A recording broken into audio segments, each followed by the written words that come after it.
Assalamualaikum warahmatullahi wabarakatuh. Perkenalkan, nama saya Siti Rahayu Macak dengan NIM 31300210206 dari Prodi S1 Sistem Informasi, Fakultas Ekonomi Bisnis dan Teknologi Digital, Universitas Nahdlatul Ulama Surabaya. Di sini saya akan membahas tentang komunikasi antar proses dan trade.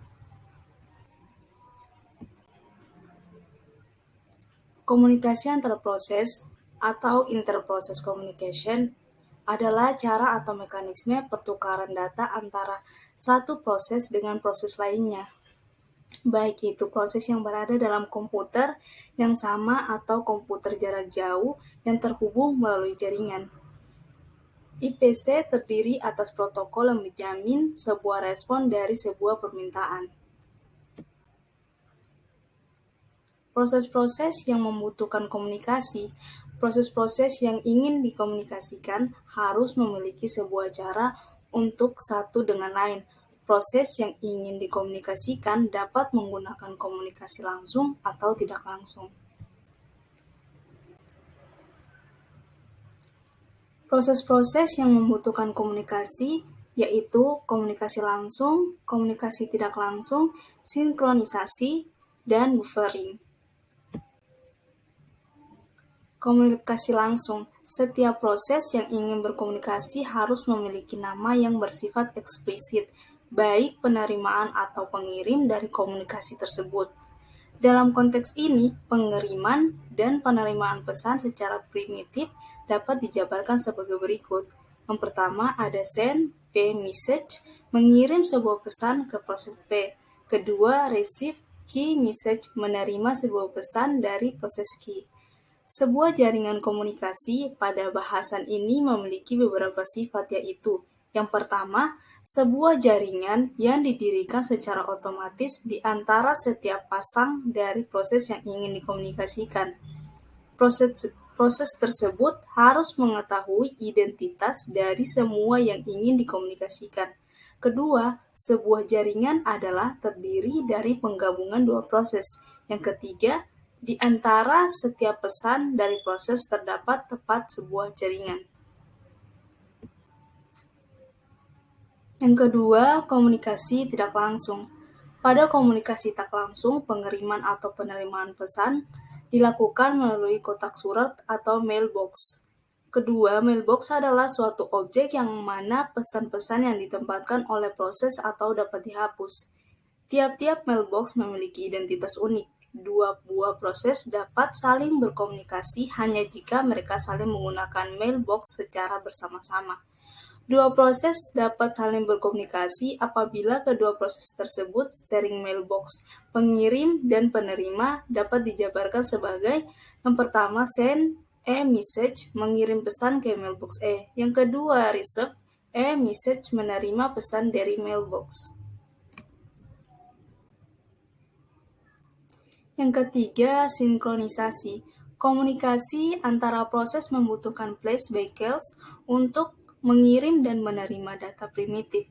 Terdapat rancangan yang berbeda-beda dalam implementasi setiap primitif. Pengiriman pesan mungkin dapat di-blocking atau tidak dapat di-blocking. Non-blocking juga dikenal dengan nama sinkron atau asinkron. Pengirim yang diblok, proses pengiriman diblok sampai pesan diterima oleh proses penerima, receiving proses atau oleh mailbox. Pengiriman yang tidak diblok, proses pengiriman pesan dapat mengkalkulasi operasi. Penerimaan yang diblok, penerima memblok sampai pesan tersedia. Penerimaan yang tidak diblok, penerimaan mengembalikan pesan valid atau null. Yang terakhir ada buffering. Baik komunikasi itu langsung atau tak langsung, penukaran pesan oleh proses memerlukan antrian sementara. Pada dasarnya, terdapat 3 jalan di mana antrian tersebut diimplementasikan, yaitu yang pertama, kapasitas 0, kedua, kapasitas terbatas, dan yang ketiga, kapasitas tak terbatas. Kapasitas 0, antrian mempunyai panjang maksimum 0, maka link tidak dapat mempunyai penungguan pesan message waiting.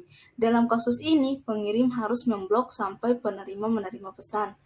Kedua, kapasitas terbatas. Antrian mempunyai panjang yang telah ditentukan. Paling banyak pesan dapat dimasukkan jika antrian tidak penuh ketika pesan dikirimkan. Pesan yang baru akan menimpa dan pengirim dapat melanjutkan eksekusi tanpa menunggu. Link mempunyai kapasitas terbatas. Jika link penuh, pengirim harus memblok sampai terdapat ruang pada antrian. Yang ketiga, kapasitas tak terbatas. Antrian mempunyai panjang yang tak terhingga, maka semua pesan dapat menunggu di sini. Pengirim tidak akan pernah blok.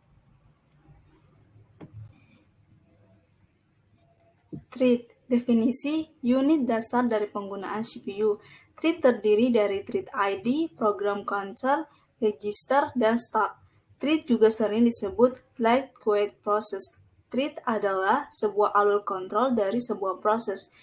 Thread dibagi menjadi dua, yaitu single thread dan multi-thread. Single thread dan multi-thread. Single thread adalah sebuah lightweight proses sederhana yang mempunyai thread tunggal yang berfungsi sebagai pengendali atau controller. Multi-thread adalah proses yang dengan thread yang banyak dan mengerjakan lebih dari satu tugas. Keuntungan thread. Pertama, ada responsi. Multithreading mengizinkan program untuk berjalan terus walaupun pada bagian program tersebut diblok atau sedang dalam keadaan operasi yang lama atau panjang. Sebagai contoh, multithread web browser dapat mengizinkan pengguna terakhir dengan suatu thread ketika suatu gambar sedang di luar thread yang lain. Yang kedua, berbagai sumber daya. Secara default, thread membagi memori dan sumber daya dari proses. Keuntungan dari pembagian kode adalah aplikasi mempunyai perbedaan aktivitas thread dengan alokasi memori sama. 3. Ekonomis. Mengalokasikan memori dan sumber daya untuk membuat proses adalah sangat mahal. Alternatifnya, karena thread membagi sumber daya dari proses, ini lebih ekonomis untuk membuat thread. Yang terakhir, utilasi arsitektur multiprosesor. Keuntungan dari multithreading dapat sangat meningkat pada arsitektur multiprosesor, di mana setiap thread dapat berjalan secara paralel di atas prosesor yang berbeda. Pada arsitektur proses tunggal, CPU menjalankan setiap thread secara bergantian, tetapi hal ini berlangsung sangat cepat sehingga menciptakan ilusi paralel.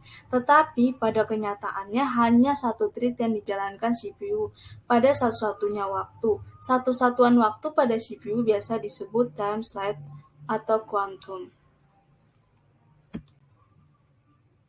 Sekian itu saja yang bisa saya sampaikan, kurang dan lebih mohon dimaafkan. Assalamualaikum warahmatullahi wabarakatuh.